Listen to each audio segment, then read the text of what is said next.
Levanta la mano ya un par de veces, Sí. que hable el primero, ¿te parece? ¿Tenemos micro? ¿Tenemos micro? No tenemos micro. No hay. Vale. Porque es que yo la tenía a Rubén y lo que casi después que haya usado entrar iba a hacer un breve y jodo, luego te había tirado con este idea. Entonces yo sugeriría que la mesa cumpla su función, que es moderar el debate. Que puede ser muy interesante. Ya, bueno, dicho esta crítica, dicho esto, el análisis que quería comentar. Es increíble la afirmación que se está haciendo por el PP sobre el tema de la Dana, de que puede haber asuntos judiciales cuando todos sabemos que han creado asuntos judiciales de una manera muy sencilla. Los individuos que has mencionado antes, de una nota de prensa, ponen una denuncia y a partir de allí, como tienen su justicia, bueno, la pregunta es ¿en qué medida eso se podría frenar de alguna manera? Por ejemplo, con multas muy serias, si los gobiernos son valientes, con multas muy serias a los que inician procedimientos basados en notas absolutamente ficticias. Bueno, yo creo que ahí, y yo viví con manos limpias, como me acusaban de algo basándose en una información de prensa publicada por Ausbank, en el periódico de Ausbank, o sea, era toda una mamarrachada lo que montan. Pero Ausbank inventa la historia, Manos Limpias la coge, presenta la denuncia y luego se supo que fue porque Luis Pineda había comprado Manos Limpias, estaba dándole dinero para financiar a Manos Limpias y por tanto Miguel Vergás hacía lo que él le pedía, ¿no?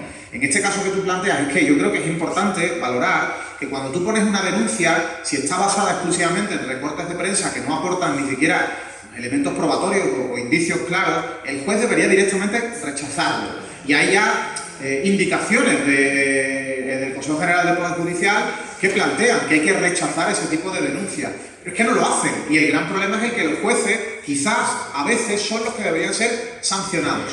No el denunciante, que a veces puede haber un denunciante, no Manos Limpias, de buena fe, que ha leído algo en la prensa, ha creído que, hombre, esto sería bueno que un juez lo valorara, ha puesto la denuncia desde el desconocimiento de que un juez no va a entrar a algo sin elementos de prueba, salvo que haya algo ya muy potente de por medio. Pero es que al juez que abre y se producen causas judiciales que pueden llegar a durar años y años y años sin que haya absolutamente nada real, y eso lo ha vivido, pues, por ejemplo, Podemos, ¿no? Con más de una decena de causas judiciales abiertas en las que en ningún caso ha habido condenas, ni siquiera han ido a juicio.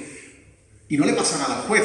El juez no está siendo un buen, vamos a decirlo en términos muy suaves, no está siendo un buen profesional, no está haciendo bien su trabajo, pero luego no pasa absolutamente nada. No lo van a despedir, no lo van a percibir, no le van a poner una sanción económica y muy lejos estaría el concepto de que haya cometido delito de prevaricación ese juez, que es muy complicado demostrar que un juez comete delito de prevaricación, ¿no? Por tanto, ese es uno de los primeros elementos, porque si planteáramos, y te pongo el ejemplo, a todo aquel que presente una denuncia insuficientemente fundada, que le acaben poniendo una multa. Hombre, yo creo que no. Eso sería atentar contra el derecho que tenemos a acceder a la justicia, ¿no? A todo el que ponga la denuncia, si al final se archiva, que lo condenen en costas. Bueno, si no está personado, tú puedes poner una denuncia, pero no te personas en el procedimiento. Con lo cual, tú no pintas nada ahí, no te puedes luego condenar en costas. Si te personas en el procedimiento y eres querellante, entonces sí, pues a lo mejor sí. Y hay que ver cómo en las causas penales en este país, a diferencia de las civiles, si tú pierdes, si te archivan la denuncia o la querella, mejor dicho, a ti no te condenan en costas, no te cuesta nada. Es decir, a Manos Limpias, incluso cuando se persona, no les cuesta ni un céntimo y al contrario, al afectado, a mí por ejemplo, cuando el ex juez Serrano de Vox me ha puesto varias querellas, cuando se las han archivado, ni siquiera han ido a juicio, yo me he tenido que pagar mi abogado, a él le ha dado igual porque tiene un despacho de abogados, le sale gratis, y no le han condenado en costas. Es decir, yo soy inocente, ni siquiera me llegan a encausar, no hay juicio, pero yo me he tenido que pagar un abogado y un procurador para que me defendiera, para que me representara. Y yo no puedo ir como en las películas americanas diciendo, señoría, yo me defiendo a mí mismo. Me dice que no, que por fuerza me pone un abogado de oficio y que luego yo le pague, si evidentemente tengo dinero, no tengo derecho a justicia gratuita.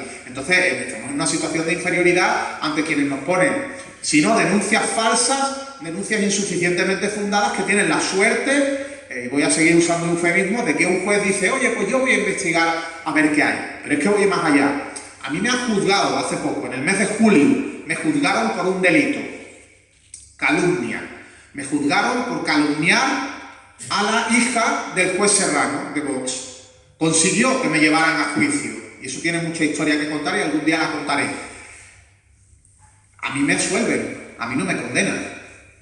Pero a este señor o a esta señora, a la hija y socia del juez Serrano, tampoco la condenan en costas. Le sale gratis llevarme a los tribunales y sentarme en el banquillo. Y a mí me cuesta el dinero. ¿Tampoco ahí? Pues no, tampoco ahí. Pero es que voy más allá. Ha presentado un recurso contra mi absolución ante la Audiencia Provincial de Sevilla. ¿De verdad cuando la Audiencia Provincial vuelva a decir que no admite el recurso, que yo sigo siendo inocente, tampoco la va a condenar en costas? A mí me parecería ya demasiado, pero es que así funciona la justicia en el terreno penal. No suele haber condenas en costas. Si vas por vía civil es otra historia. Si te ponen una demanda por intromisión en el derecho al honor y pierden, quien te la pone, lo condenan en costas y te paga el abogado. Pero en el ámbito penal no. Entonces, bueno, más allá de que me he ido un poco por las ramas dentro de lo que tú planteabas, pero era por dar añadidos de lo barato que le sale a las Manos Limpias poner denuncias de mamarracho, porque Manos Limpias ha denunciado a un cura por contar que era homosexual. Ha denunciado a los Lunis, a un programa para niños que había en Televisión Española, porque fomentaba la homosexualidad. Y esas lerdeces, fachas, ha llegado a llevar a los tribunales, haciendo que todos tengamos que pagar de nuestros impuestos el trabajo de los funcionarios judiciales, cosas que no han ido absolutamente a nada, y le ha salido gratis. Tenemos otra... sí, Pedro. Creo que sí, creo que no vi después. ¿Vale? Los bulos, a mi juicio hay bulos individuales y bulos concretos individuales que están enmarcados en un contexto que van todos en la misma dirección. Porque pretenden crear una matriz de opinión de manera que cuando desmientes uno ya te encuentras con otro y desmientes el otro ya te encuentras con el siguiente o con 50 más. Pero la matriz de opinión ya se ha creado. Junto a los bulos también están las noticias normales que se pueden seleccionar unas y no otras, y eso lo hace muy bien el Heraldo o lo hace muy bien el País, no únicamente Javier Negre. Y el enfoque con el que se dan, claro, que también lo hace muy bien el Heraldo o lo hace muy bien el País. Y nos podemos encontrar que coinciden con la matriz de opinión generada por los libros. De manera que aparece aquí una especie de lluvia fina, en donde al final la gente se queda con una copla. Con lo cual digo, hostia, denunciar un bulo concreto igual conduce a poco. Por supuesto que hay que hacerlo, pero igual lo que conduce es tener muchos analinfos, tener muchos canales y tener medios distintos que sean capaces de combatir esas matrices de opinión, porque si no, nos van a dar hostias una detrás de otra. O al menos yo así lo sé. Sí, además, mira, lo de lo que tú decías, eso de un bulo tras otro, es decir, cuando has desmontado el uno, ya hay tres más. Si recordáis el debate que hubo de cara a las elecciones generales entre Feijóo y Pedro Sánchez, Feijóo utilizó una técnica magistral que fueron bulos en ráfaga. Es decir, conforme soltaba una frase con un bulo sobre lo que había hecho el presidente del gobierno, acababa y decía otra, y lanzó 6, 7, 8, 9, 10 bulos consecutivos en la misma locución. No a lo largo del debate, sino en una intervención quizás de 1 minuto y medio, lanza 5, 6, 7, 8, 9, 10 bulos. Claro, el presidente del gobierno no supo reaccionar bien. No voy a decir que lo noqueó, pero desde luego lo dejó un poquito ahora como reacción. Desde luego lo que no tendría que haber hecho el presidente, y no llegó a ese extremo, era desmontar cada uno de los bulos. ¿Por qué? Porque entonces está en el territorio enemigo, te desplazas a su relato. Si yo te acuso a ti de 40 delitos distintos, uno detrás de otro, ¿tú ahora qué vas a dedicar? ¿Tu tiempo de intervención en intentar demostrar que cada uno de esos delitos es falso? No te da tiempo ni a la quinta parte, con lo cual el contrario ya te ha ganado. Porque si le has desmontado 3, ¿qué haces con los otros 7? Entonces a lo mejor los otros 7, como no los has querido desmontar, es que te los has callado. A lo mejor si eres culpable de eso, en una estabas equivocado, pero en el otro te has callado la boca. Entonces, es complicada la estrategia de reacción al bulo cuando eres la víctima y de repente en un debate te sueltan un montón de golpes y hay que saber desarrollar igualmente estrategias. Y luego lo que decía, que es así, es que toda la población está recibiendo cada día multitud de mensajes, multitud de impactos de comunicación. Unos son mensajes veraces, otros tienen un cierto nivel de manipulación o tergiversación, y ahí puede ser cualquier medio de comunicación, no tiene por qué ser de extrema derecha, donde juegan un poco con el lenguaje para no contar cosas o contar cosas de otra manera, etc. Y luego está el bulo del que más estamos hablando hoy y del que más hablo yo en el libro, que es el bulo absolutamente zafio, la mentira absoluta que no tiene prácticamente un ápice de verdad, ¿no? Pero hay una escala de grises muy importante de por medio. Cuando referencias en el libro, Mark Twain, y dices lo de que una mentira puede viajar alrededor del mundo mientras la verdad se está poniendo los zapatos, ¿no? Claro. O sea, es un poco similar a lo que, si veis el trabajo, si vemos el trabajo, por ejemplo, de los verificadores desmintiendo esos bulos, vemos, por ejemplo, el número de fuentes a las que se cita para la verificación, es decir, para el desmentido, que normalmente pues, son muchas, y a veces, y la mayoría de las veces, que el bulo, la información falsa no tiene fuente alguna. Es decir, por lo tanto, se puede elaborar en nada de tiempo, se puede elaborar muy rápidamente. Es lo de la mentira me lo han recordado. Vamos, si te parece. Sí. Quería plantear, lo que ocurre es que me ha dado otra entrada que no me resisto a volver a entrar también, la de los políticos. Pero no es ahí donde me quiero hacer. Yo creo que hay una parte de los bulos, de las mentiras, de los engaños, que no estamos tratando y hay que tratarla también. Y es el cómo se utiliza para terminar de pudrir absolutamente todo, que nada sea fiable y que todo esté sometido a duda, incluidos los políticos. Claro. Claro, que al final eso donde nos lleva es a que solo el pueblo salva al pueblo, cuando sabemos que no puede ser, y nos lleva incluso, como ha salido aquí, estoy total y absolutamente de acuerdo en que se regule en los medios de comunicación igual que todos. Pero luego viene ahí entonces el debate, ¿quién los regula? Claro. Y entonces ¿qué pasa? ¿Empezamos a dudar de los políticos? ¿Qué nos vamos a profesionales independientes? Lamentablemente es que la democracia por lo momento es lo menos malo que tenemos. Y yo me creo la democracia, me creo la política y me creo que hay políticos sin vergüenza, me creo que hay en la política gente con muy poca clase, no creo que haya una clase política, porque las clases son las que son y las que son, y desde luego creo que sí que hay políticos honrados y decentes. El problema es que no se les vota a ellos. Ese es el problema. Claro, pero si de lo que estamos hablando es de un cambio tan radical en el modelo regulatorio de que ya no solamente esté regulada la publicidad cuando te venden un producto o un servicio, ya no solamente estén regulados los contenidos en televisión de manera que no puedan aparecer, pues no sé, palabras malsonantes en horario infantil, que no se puedan anunciar juego online, etcétera, hasta X horas de la madrugada. No, ya estamos hablando de algo que no es vender, que es información. Que eso se regule planteando que en lugar de ser los jueces los que puedan intervenir, pueda ser directamente un órgano administrativo. Y es un debate que tiene mucha carga de profundidad. Yo no digo que esté cerrado y rotundo, pero tiene elementos peligrosos. ¿Deberían ser exclusivamente los jueces? Pero es que luego vamos en paralelo como es que también hay jueces que... Y eso nos lleva a veces, y creo que lo has planteado de forma perfecta, entonces que nos cuestionamos que todos van a cometer errores o todos van a ser corruptos, caemos en el mismo error. Pero por eso digo que es un debate, yo creo que tiene mucha carga de profundidad y tiene muchísimas horas de reflexión y no es algo que cualquier político pueda aprobar de repente y decir, pues a partir de ahora los medios que publiquen bulos, 20.000 euros por bulo. ¿Cómo que 20.000 euros por bulo? ¿Cómo vas a regular que un pequeño medio de comunicación con 20 lectores que edita en el barrio la asociación de vecinos por cometer un día un error, te pones una multa de 20.000 euros y otro medio que ha ganado miles y miles de euros a costa de una mentira le pongas la misma multa que le sale ganando, ¿no? Entonces, tiene mucha carga de profundidad, pero desde luego es cierto, el discurso al que nos pretende llevar la extrema derecha es todos los políticos son corruptos, todos los políticos son sinvergüenzas, son ineptos, etcétera, etcétera, menos yo. Yo no soy político. Yo no quería hacer política, pero me he visto obligado para salvar al pueblo. Y llega el Vicen, puede llegar a Abascal, también con otros tipos de mensajes populistas, etcétera, ¿no? Y son muy, muy peligrosos los que intentan trasladarnos la idea de que todos, incluidos los periodistas, son iguales. Todos los periodistas te mienten. En todos los medios de comunicación hay mentiras. Sí, pero hay mentiras y mentiras. Y a lo mejor en el país hoy, que no sé si tendrá 200 noticias publicadas o 500, a lo mejor hay un bulo, hay uno. Pero es que a lo mejor si ese mismo medio O sea, si ese mismo cantidad de información te la llevas a otro medio como OK Diario y ha publicado también 200 noticias, pues igual tiene 35 que son bulos. Entonces, la diferencia es notable. No puedes decir todos cometen bulos, es que no es al mismo nivel. Y a lo mejor en uno es un error y en otro es una mentira premeditada, que es de lo que va el negocio. Sí, cuando aparecieron las redes sociales, pues más o menos pensamos que esto se había democratizado, podíamos llegar, el ciudadano de a pie podía llegar a muchos sitios, tal y cual.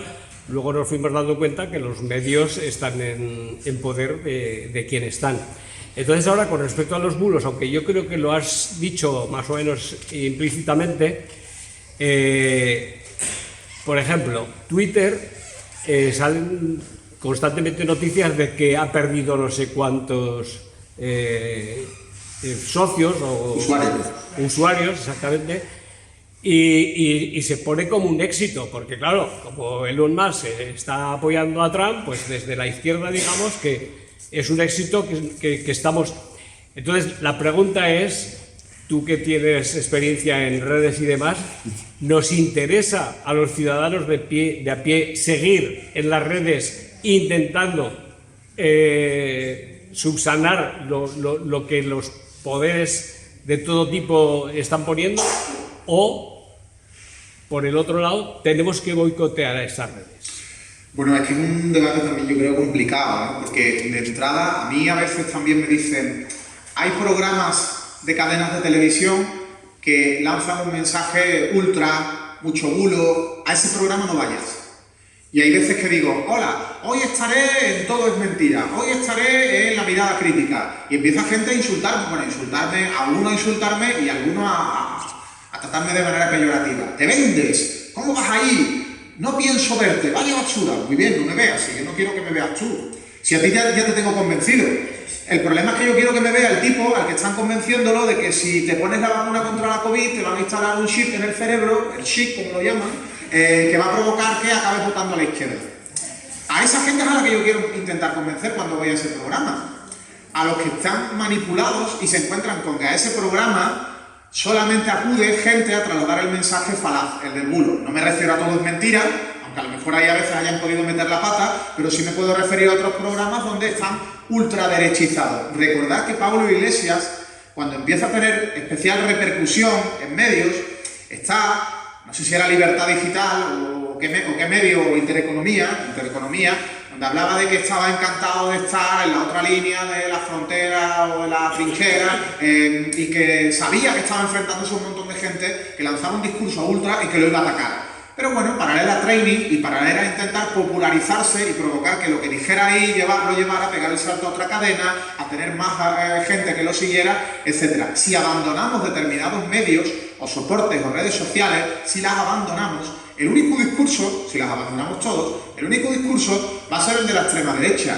Y el 100% de las personas normales, de los demócratas, de los que defendemos los derechos humanos, no se van a ir de Twitter. Se van a ir unas cuantas personas y van a provocar que a nivel porcentual ahora haya más ultras, haya más bulos de los que había antes, porque va a haber menos gente desmontándolos o combatiéndolos. Y yo creo que es peligroso abandonar. Otra cosa es que yo respeto, gente que está abandonando Twitter por la toxicidad, porque recibe muchos insultos y no puede más. Oye, pues es humano, no poder más. Yo he recibido insultos en masa y ha habido momentos en los que he dicho, ostras, me merece la pena seguir aquí, pero al final he dicho, mira, igual soy masoca, pero voy a seguir. Y una cosa, Cielito Lindo, que es como llaman a Blue Sky, a la nueva red que se está poniendo de moda, está llena de ultras ya. Los primeros días éramos todos gente normal, pero está lleno de ultras. Claro, los primeros días. Por tanto, no pensemos que es que ahora vamos a tener una nueva red alternativa a Twitter donde todo va a ser maravilloso. No, esa red lo que no va a tener es un algoritmo que manipula. No va a ser un algoritmo que oculta lo que decimos la gente normal y la gente decente. No va a ser un algoritmo que va a favorecer a los fascistas. Desde momento, yo no sé lo que ocurrirá mañana. Que igual la compra otro Elon Musk o la compra Trump. Porque el fundador de Blue Sky era el fundador de Twitter y luego la vendió. Entonces mañana la puede comprar otro. Por tanto, ahí también va a haber fascistas. Lo que no va a tener es el algoritmo manipulado, que es el gran problema que tenemos hoy en Twitter. No la cantidad de gente que odia y siembra bulos, sino que además está su dueño, su algoritmo, ha decidido que favorezca ese discurso del odio y de los bulos y que tape mensajes que pueden inclinarse más a defender valores de derechos democráticos y derechos ciudadanos, ¿no?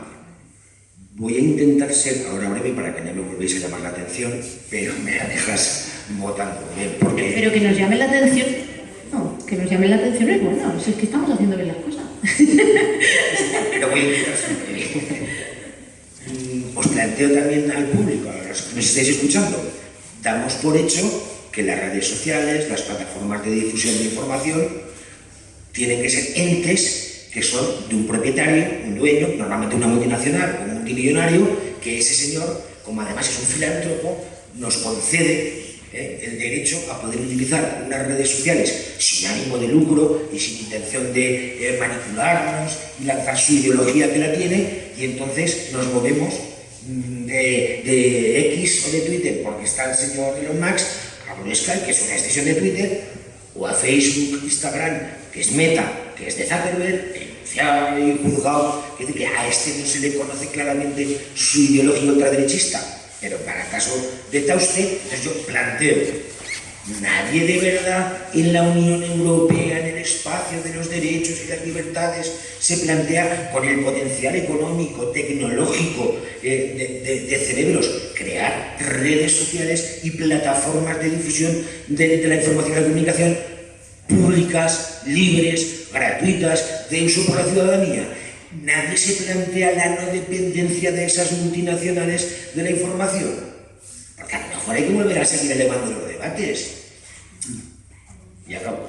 Y tengo más cosas que decir, pero Teníamos casi he cumplido la palabra. una palabra por allí. Teníamos. Se me ha adelantado por la anterior ibas a comentar algo que ya te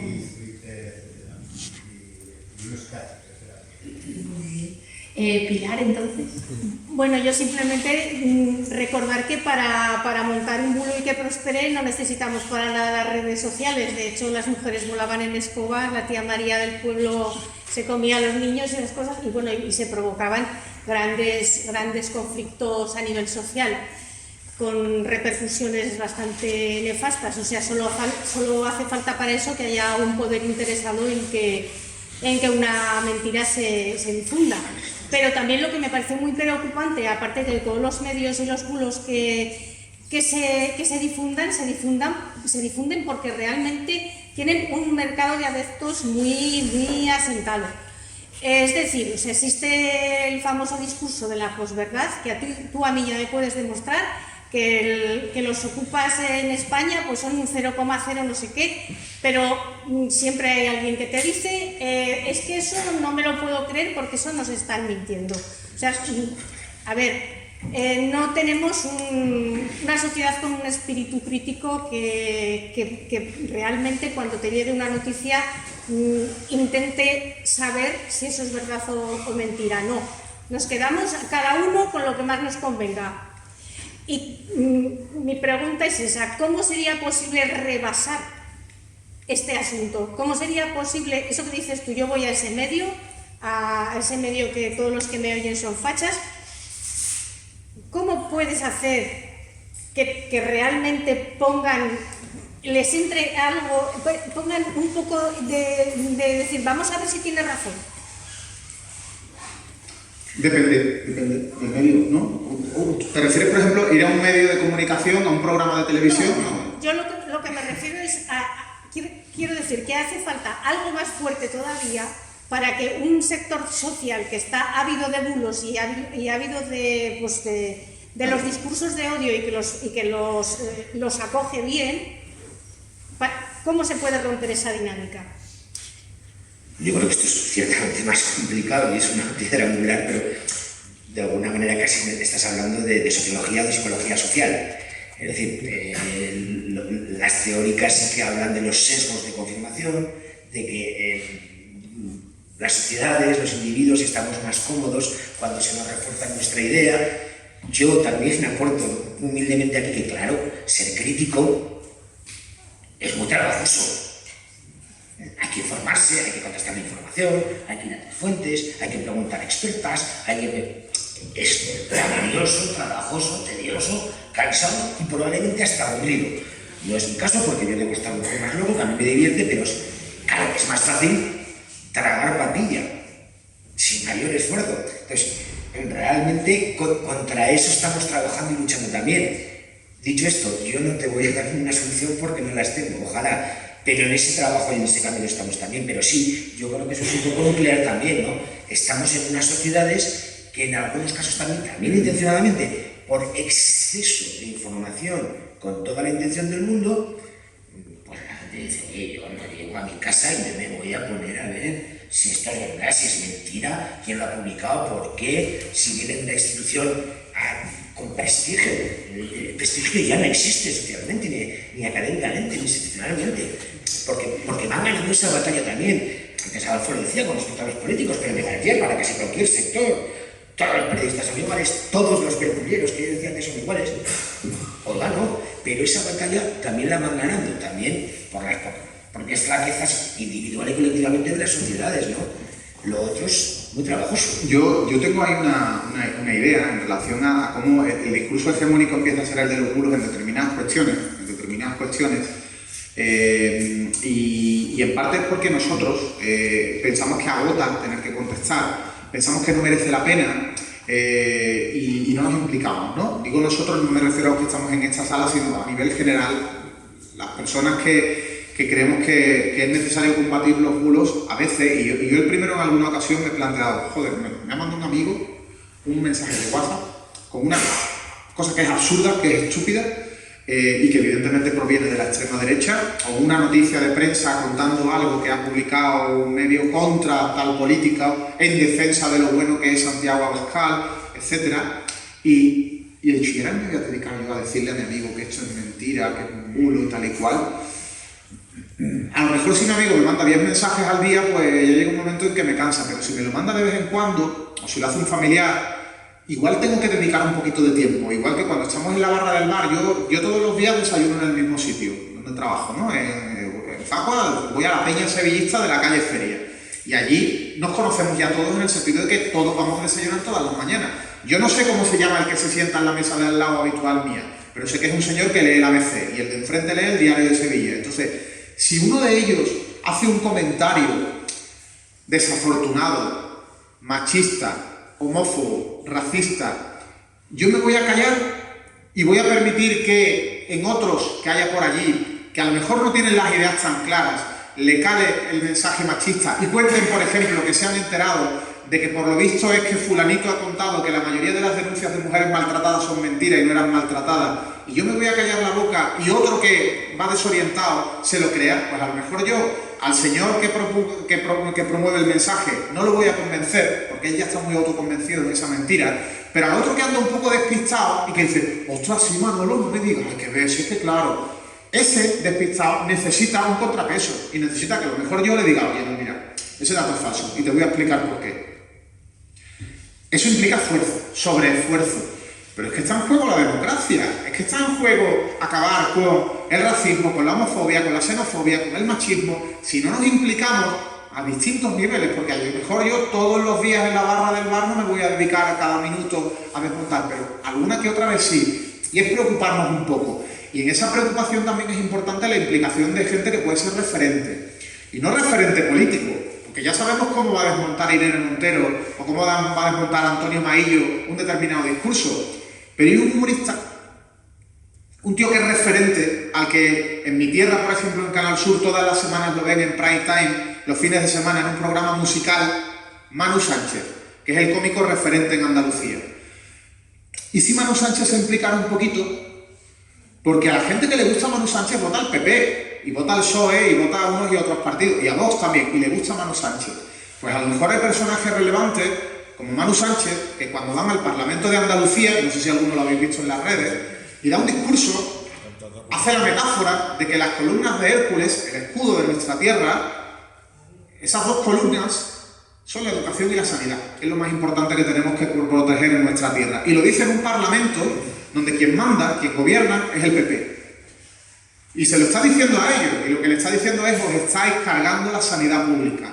Y a lo mejor no lo dice directamente, pero pone de manifiesto como para él lo más importante que tienen que proteger nuestros políticos es la sanidad y la educación pública.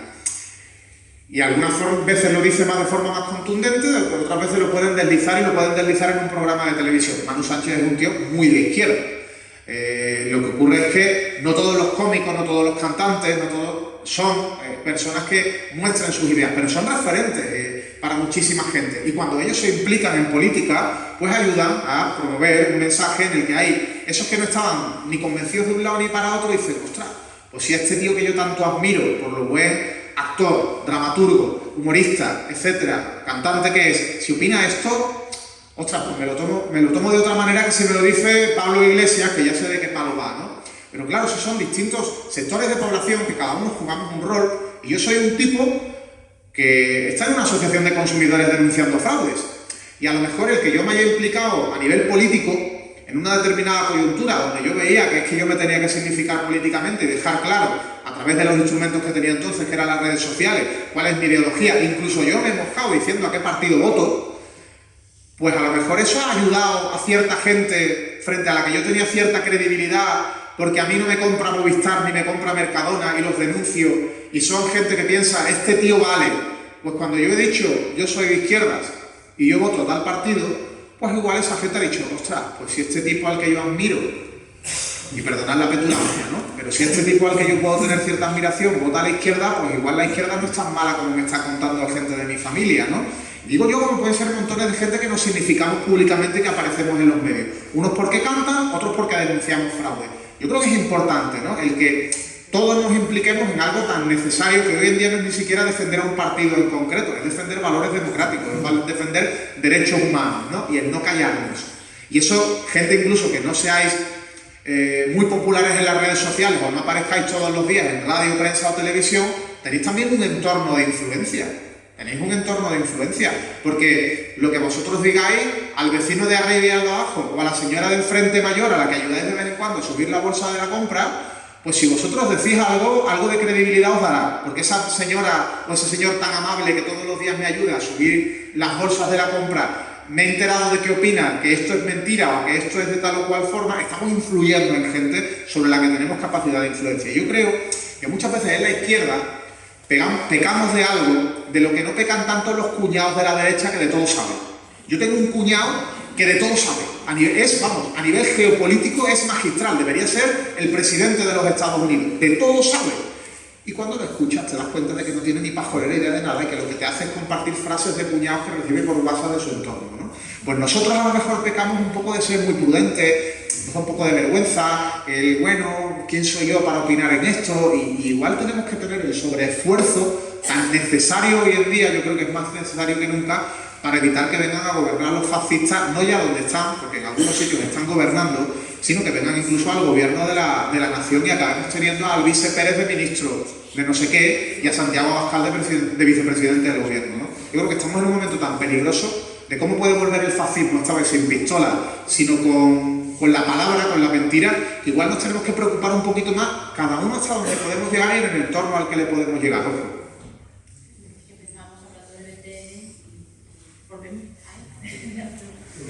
Una pequeña. Quiero saber si se han encontrado, es que en algunos grupos muy bien profesionalizados, como ese el bombero que llegaba pero dejaba sacar los cadáveres es como si hubiera habido un taller, una factoría, una sala de mandos profesional. No que el cuñado de turno empieza tal, sino que hay algo como profesional. Y parece que son siempre los mismos, que a lo mejor no hay tantas salas de estas, a lo mejor esos talleres son 3 talleres, o es un taller. ¿Habéis encontrado un poco por ahí o son imaginaciones que no sé? Hay un conglomerado de medios de comunicación, de organizaciones, etcétera, que están en el entorno de la extrema derecha, no solamente a nivel nacional, sino a nivel internacional, que se dedica a fabricar bulos y a imitar bulos que se lanzan en un país y lo lanzan en otro país. Y eso es una maquinaria de desinformación muy potente porque hay mucho dinero detrás. Y igual que tiene Vox organizaciones satélites, como por ejemplo Hazte Oír o Abogados Cristianos, Podemos encontrarnos con medios de comunicación también que están para apoyar mensajes de Vox, o de Alvise Pérez, o de los dos a la vez, o de a la vez de Vox, del PP y de Alvise, porque de algunos pueden acabar trincando algo en algún momento si alcanzan determinadas cotas de poder en ciertos espacios, ¿no? Entonces hay una mecánica de fabricación de bulos. Hay foros en internet, grupos en WhatsApp o en Telegram, donde hay decenas, cientos o miles de personas donde se fabrican los bulos. Y a veces el que fabrica el bulo es un tipo que igual es dirigente de Vox a nivel nacional o en un pueblo, y le han encargado, oye, tú cuela el bulo aquí, mételo por aquí, que aquí hay 2000 personas y seguro que lo que tú metas por aquí, alguien va a hacer lo que salte a Twitter. Y luego nosotros nos vamos a dedicar a retuitearlo. Y va a parecer que el bulo en realidad viene de un tipo que no tiene vinculación ninguna con nosotros, va a ser un bulo más limpio, porque no va a sonar a que lo ha lanzado Vox, sino un señor de Cuenca que de repente ha descubierto algo, lo publica y empieza a tener mucha viralidad, y si tiene mucha viralidad será porque algo de verdad hay, pero en realidad ha sido todo maquinado por una serie de tipos de un determinado partido político que se han puesto de acuerdo en darle viralidad al mensaje. Entonces, hay muchísimas estrategias de difusión, de creación y de difusión de bulos, y ahí, digamos, no 4 personas a los que se les ocurre, sino que hay una maquinaria de organizaciones, partidos políticos, ideólogos, que los montan cada uno en un sitio distinto. Es que cada vez salen de una manera o de una ubicación diferente. Y no solo a nivel más local o incluso europeo, sino más global. Sí que os recomiendo que si tenéis oportunidad sigáis las publicaciones que hace gente como Pandemia Digital también, para que descubráis, por ejemplo, cómo trabaja Atlas Network, que está por encima de todo esto y diseña este tipo de estrategias y cómo aplicarlas, digamos, en lo local.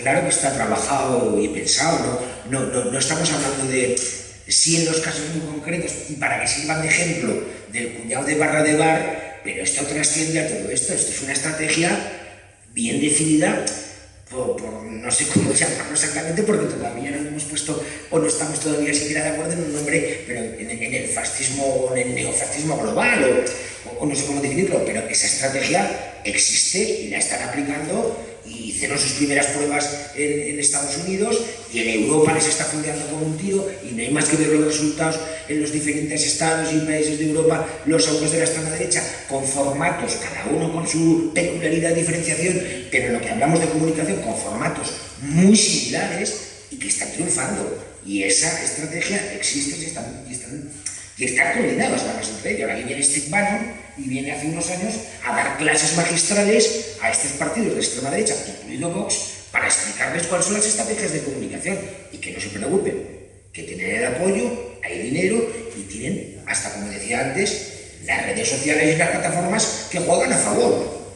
Entonces, de esto y contra esto estamos hablando. Y también una batalla de los tiempos, ¿no? Una batalla de los tiempos en el sentido de que todo se consume de forma muy rápida.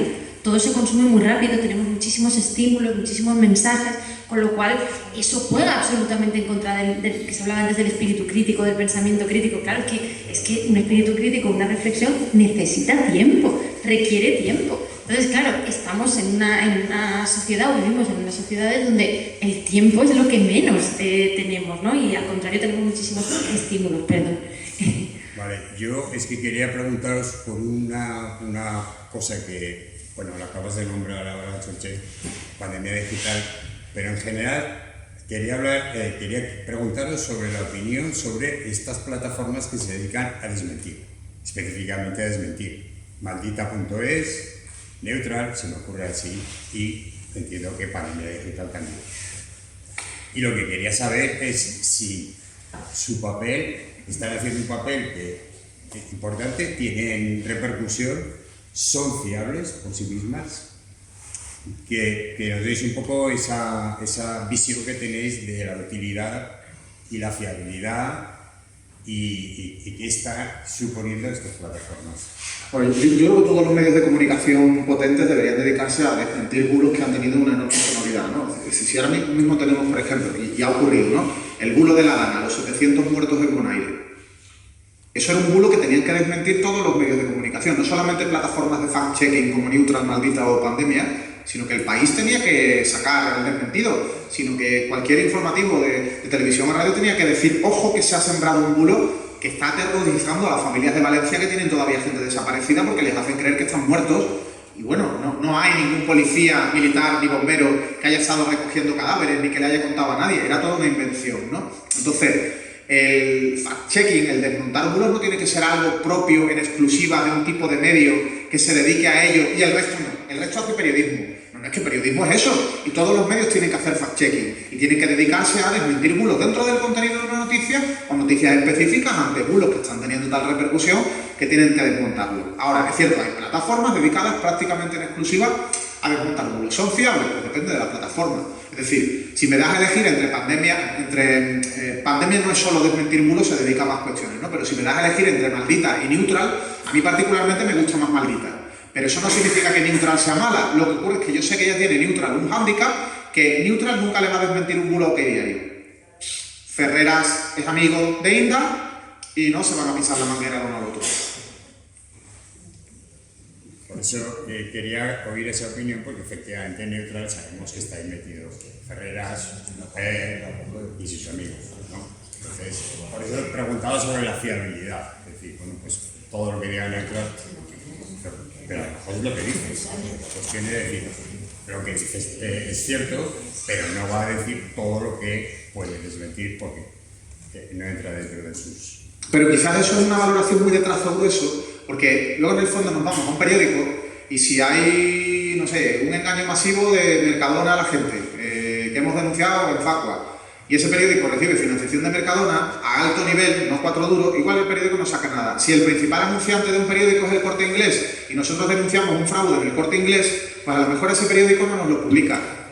Es que en todos los medios de comunicación, o en la inmensa mayoría de medios de comunicación, hay una serie de intereses económicos, accionistas. No hace falta que sean anunciantes, es que si es accionista el Banco de Santander, gran accionista de un grupo de medios, pues en esos medios no se va a hablar del Santander mal. Grupo Planeta. En el Grupo Planeta, cuando te publica un libro, ¿no creéis que supervisan si se habla en algún momento de Ana Botín y le dicen al autor, oye, quita la frase, ¿no? De Ana Botín. Total, ¿para qué? Si una anécdota, quítala mejor, ¿no? Y lo convence, se lo impone. Entonces, censura que equivale al final a desinformación, y en el fondo la censura implica un bulo, porque al ocultar algo estás provocando que la gente no conozca una información a la que tenía derecho a acceder, pues eso nos lo vamos a encontrar en absolutamente todos los medios que están condicionados por intereses económicos, accionistas, anunciantes, etcétera, o intereses políticos. Pero es que incluso, imaginad que el director de un medio de comunicación comete una irregularidad, incluso lo imputan por un delito. ¿Vosotros creéis que ese medio de comunicación lo va a dar en portada? A lo mejor no lo cuenta, o a lo mejor se obliga a contarlo, pero un poquito suave, lo cuenta en pequeñito. Y también es lógico, ¿no? No van a sacar en portada el escándalo de su propio director como noticia referente del día. Es que no tendría ninguna lógica. Pues al final, así funciona también la maquinaria de la desinformación. Por eso hay que ver muchos medios. No hay que leer solo un medio todos los días, porque incluso aunque nos parezca el mejor medio del mundo, después de un análisis muy profundo, en ese medio igual te ocultan cosas que no interesa publicar.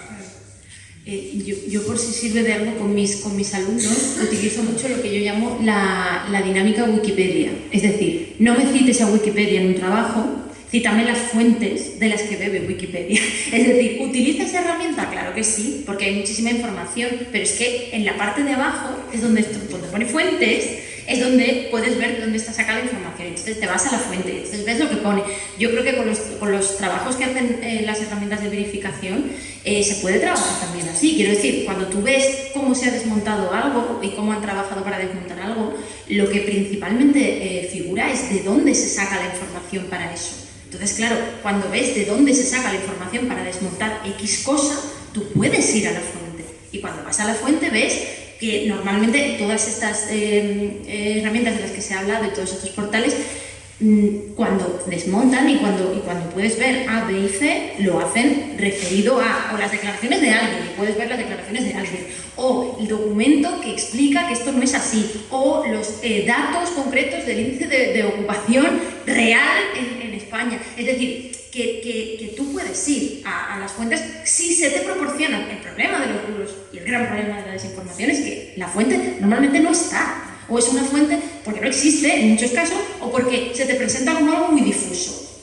De buenas fuentes sé vale, una cosa es no revelar tu fuente, cosa que a los periodistas tenemos todo el derecho a no hacer para proteger a nuestra fuente, y otra cosa es que esa fuente no exista, que eso es muy diferente. Entonces, yo creo que independientemente de la herramienta que podamos utilizar, hay una cosa que son las fuentes a las que se recurre para desmentir, a las que se recurre para argumentar. Yo digo lo de Wikipedia porque, te digo, yo me dedico a intentar formar a futuros periodistas. Y una de las principales cuestiones en las que hay que incidir, yo creo que hoy más que nunca, es en la importancia de las fuentes y de dónde sacas la información. Y hoy en día vivimos una pandemia absoluta en el sentido de la pérdida de valor, no ya solo de la verdad por el escenario de la posverdad, sino también de la propia fuente. ¿De dónde viene la información? Es que eso es el ABC del periodismo. Y creo que por eso hablamos de pseudo-periodistas o de pseudo-periodismo, ¿no? Porque lo primero que tiene que hacer un periodista es contrastar una fuente. Y que una persona diga que ha visto algo o que ha visto una cosa que ha visto un tráiler salir de no sé dónde, pero eso lo tendrás que demostrar de alguna manera. Lo tendrás que demostrar, porque si no, como decía Rubén, es sembrar el pánico, evidentemente. Entonces eso está muy lejos de ser un ejercicio periodístico, en mi opinión, profesional. Creo que está muy lejos. No sé si tenemos alguna intervención más, o si no, le vamos a dar la palabra a Rubén para que nos lance pues, su último mensaje de esta sesión, lógicamente. Si te parece, Rubén. Sí, ya si queréis, a los que habéis comprado el libro, os lo firmo con mucho gusto. Sí, bueno, yo para finalizar, en el libro, como os he dicho, intentando utilizarla para ejemplificar, para dar herramientas, para combatir y para conocer también cómo funciona el mundo de los bulos, de la desinformación y de la difamación, lo que hago es vivir, es proyectar lo que he vivido y cómo me he enfrentado a lo que he vivido en buena parte de los casos, pero partiendo de una idea que es bastante contradictoria con lo que me proyectan muchas veces amigos en redes, que es un poco que 25 sentencias judiciales favorables he logrado, acosos brutales y no sabemos cómo eres capaz de seguir aguantando, por qué no tiraste la toalla en un determinado momento con lo duro que era todo, y eso le ha podido pasar a muchos compañeros míos del mundo del periodismo, de los movimientos ciudadanos o de partidos políticos, ¿no? El que han tenido tal nivel de acoso que, bueno, han podido plantearse que igual era mejor quitarse de en medio y dedicarse a otra cosa, ¿no? Entonces yo el libro lo empiezo. No os voy a desvelar cómo está redactada la introducción, pero el contenido de la introducción es bastante duro y ahí no hago bromas. Yo lo empiezo planteando que este libro es un homenaje a gente que sí que lo ha arriesgado todo de verdad. Porque yo al final lo que he arriesgado, es cierto que he podido recibir algunas amenazas de muerte o amenazas de agresiones físicas, pero parto de que no eran reales, ¿no? Yo lo que he vivido ha sido fundamentalmente un intento de desacreditarme a nivel reputacional, ¿no? Es de presentarme públicamente como una persona que se dedica a cometer delitos, una larga lista de delitos que os enumero en la contraportada del libro. Pero nada más que eso, y algunos dirán, bueno, y nada menos, ¿no? Pero a mí no me han pegado una paliza en una cárcel franquista, a mí no me han metido en prisión en un régimen dictatorial, a mí no me han asesinado, ¿no? Y eso sí lo ha sufrido gente, muchísima gente, que durante los años más oscuros que hemos vivido en nuestro país, en el siglo pasado, pues fueron perseguidos por una dictadura asesina y fueron asesinados, amenazados, torturados, encarcelados, y eso arriesgaron muchísimo más de lo que arriesgamos hoy en día los periodistas que nos dedicamos, o los activistas que estamos dentro de organizaciones ciudadanas, ¿no? Los que nos dedicamos a desmontar bulos, a luchar contra el mensaje fascista, el mensaje de la extrema derecha, o los que militamos en organizaciones ciudadanas y nos hemos podido ver expuestos a este tipo de ataques. Por tanto, yo el libro lo intento presentar en las primeras páginas como un homenaje a esa gente que de verdad vivió la época dura de enfrentarse al fascismo arriesgando el cuello. Yo lo que arriesgo es que hay gente, a lo mejor miles o cientos de miles de personas, que piensan que este tipo que está dentro de Facua en realidad es un sinvergüenza que lo que quiere es llevarse el dinero calentito de las subvenciones plegándose al partido que gobierne, y que además comete fraude y que además es, pues no sé, un pederasta, como también han llegado a decir algunos, ¿no? Bueno, yo arriesgo eso a nivel de imagen, pero eso no es nada. Y yo le decía en su día a mi padre que en el fondo lo que yo hago es un puñetero videojuego al lado de lo que ha hecho la gente en los años 60, 50, 40. Así que nada más, y ahora os toca hablar con vosotros uno a uno y firmaros algún ejemplar. Muchísimas gracias, pues lo vamos a tener aquí para que nos firmen los libros, así que por favor vamos a aprovecharlo y vamos a darle una pausa.